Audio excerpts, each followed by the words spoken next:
Oui, c'est Argon Sabri Wakin, président du parti DSA, les démocrates socialistes africains, candidat tête de liste pour la DMP dans la circonscription électorale de Dankwen.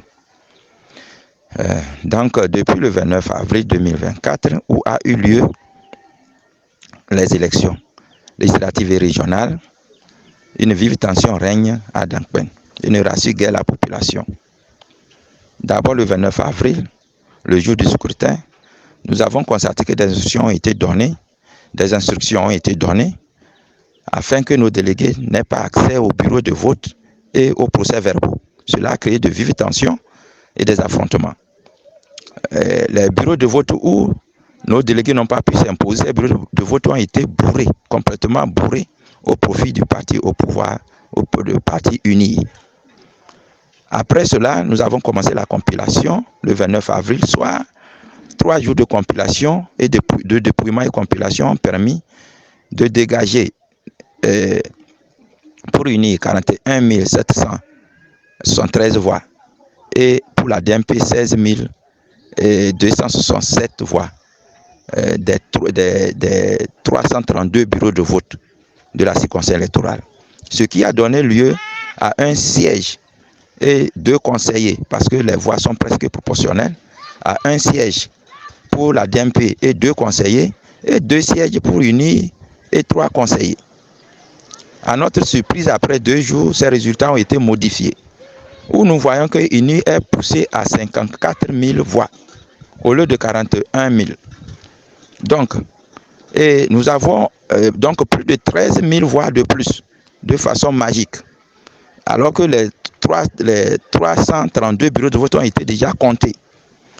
Alors, nous avons appris de sources très renseignées que c'est le ministre de l'Agriculture qui est venu avec les bérets rouges dans la nuit et a demandé de modifier ces résultats.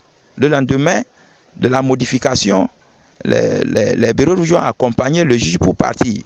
Parce que sachant d'avance que la population ne va pas accepter. Donc, cette modification a poussé à l'indignation de la population. Et les gens se sont regroupés pour manifester. Et les gens étaient venus à mon domicile, s'étaient regroupés au niveau de mon domicile et devraient partir pour la Seli, de façon spontanée. Les gens se sont regroupés. Et j'ai été interpellé par une haute autorité locale qui me disait que parmi ces gens, il y avait 2 individus qui disposaient de 2 pistolets. 2 pistolets qu'ils vont tirer sur les policiers qui étaient venus pour barrer le passage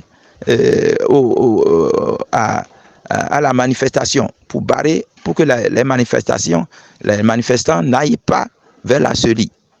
Donc, à ma surprise, c'est que après, puisque cette autorité m'a dit qu'il connaît bien ces individus, à ma surprise, j'ai constaté que ces individus n'ont pas été interpellés quelque part.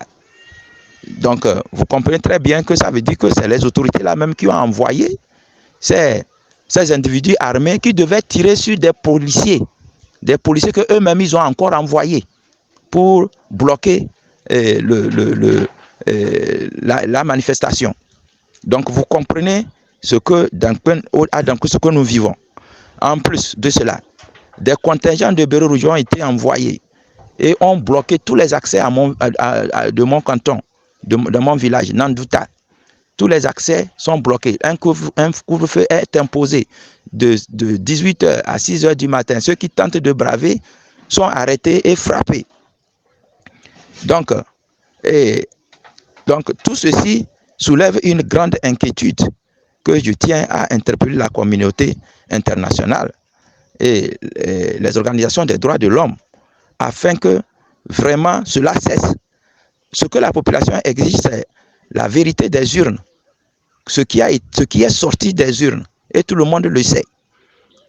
Donc, pour nous, ce faux résultat qui a été affiché sur les médias, que UNIR a concocté, sachant pertinemment que c'est de faux. Donc, nous avons déjà envoyé des recours, et nous demandons que la lumière soit faite sur ces trucs et que le résultat revienne qu'on retourne à la vérité des urnes. Merci beaucoup et bonne journée.